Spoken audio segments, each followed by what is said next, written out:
Hey, I just wanted to take a moment and talk to some of the young people out there, especially some of the young women out there who don't know what to do in life.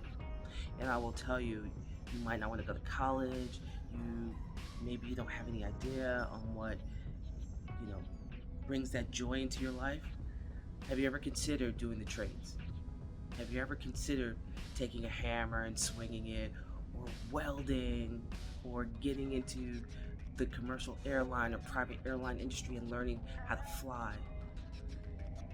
If not, I want you to consider those things.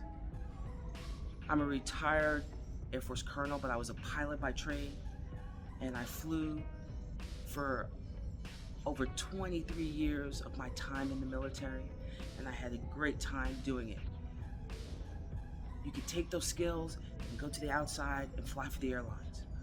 Right now, I'm doing welding, where I'm getting my certifications in stick welding, MIG welding, and eventually TIG welding. And I'm doing it because I just want to learn.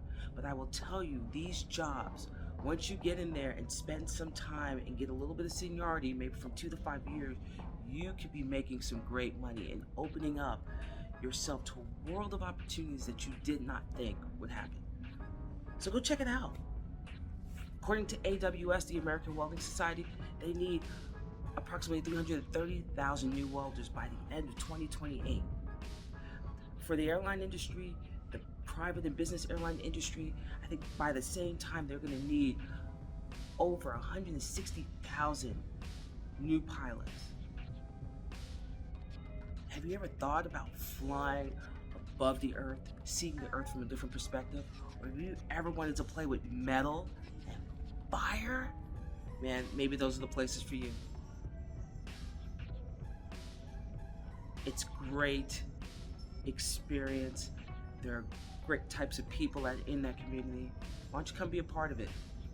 If you don't know what to do, start on that journey and see where it takes you. I've seen so many people do different things and then end up as teachers, or end up, if they're flying, end up as a scheduler or dispatcher. If they're doing welding, they teach, they train other people, they become inspectors. There's so many things to do.